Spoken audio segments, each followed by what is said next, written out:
Kristo Yesu akuzwe bavandimwe, ndagira ngo twongere dutembere bimwe mu bice bigize ibanga ry'amahoro, santere yubatswe na Padiri Ubald Rugirangoga, akaba yaritangije mu mwaka w'ibihumbi 2010. Turahera ku ngoro ya Bikira Mariya umwamikazi wa Kibeho, ahatangirira inzira y'umusaraba nk'uko mubibona, hafi ikiyaga cya Kivu, aho Bikira Mariya nyina wa Jambo Kibeho atangira umugisha ku baje mu rugendo rutagatifu, abakora rozari ntagatifu niho batangirira, kimwe n'abakora ishapule y'ububabare burindwi bwa Bikira Mariya.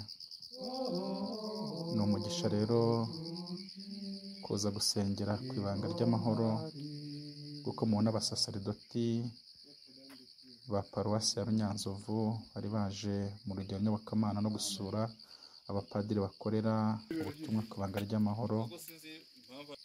Ni ahantu heza h'umutuzo umuntu ashobora gusengera muri iyi jaride mubona, akabasha guhura n'Imana, cyane cyane ko hari ibice byinshi nk'uko nari mbivuze,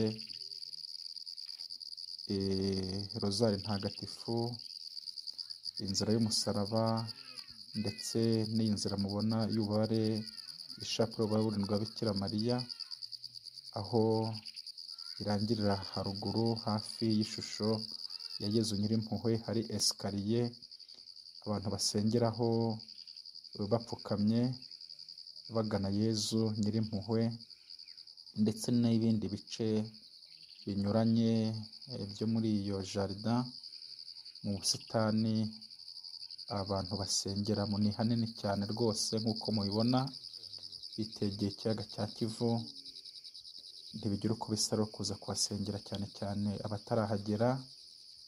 Ni igikorwa ndashyikirwa twasigiwe na Padiri Ubald, ndetse igikorwa kigikomeje kwagurwa, hategurwa kubakwa ibikorwa remezo. Shapeli yamaze kuzura, kiliziya irahari nini cyane, ariko kandi harateganywa no kubakwa andi mazu arimo sale, kantine, amacumbi n'ibindi bikorwa.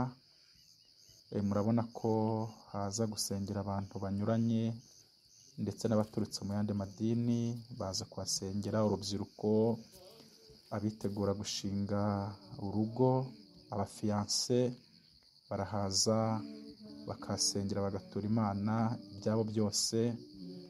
nk'uko uriya musore mubona hariya apfukamye, n'abariya mubona haruguru muri jarida, aba baje gutura Imana umubano wabo, abaje gutura Imana ibyifuzo byabo, abaje gutura Imana porogaramu bafite, kugira ngo Nyagasani azabafashe mu migambi mishya baba bagiye gutangira y'ubuzima.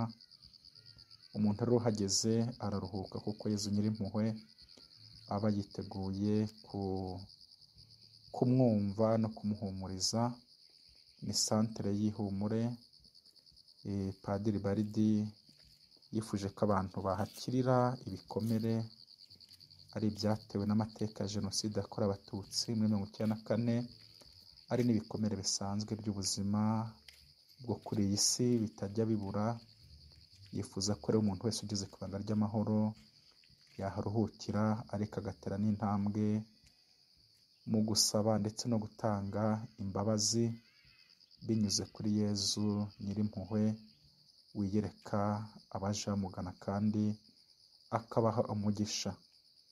Rimwe na rimwe ibidashobokera abana b'abantu ku Mana n'ubufindo nta kinanira Imana, kuko ubuhamya bw'abahagenda abahasengera ni bwinshi. Abantu bahakirira indwara, abantu bahakirira ibikomere, abantu bahafatira imigambi n'icyemezo cyo gutanga imbabazi, icyemezo cyo gusaba imbabazi, icyemezo cyo guhindura imibereho, umuntu anoza ubukristo bwe. Nk'uko mubibona turi kugana ahubatse chapelle.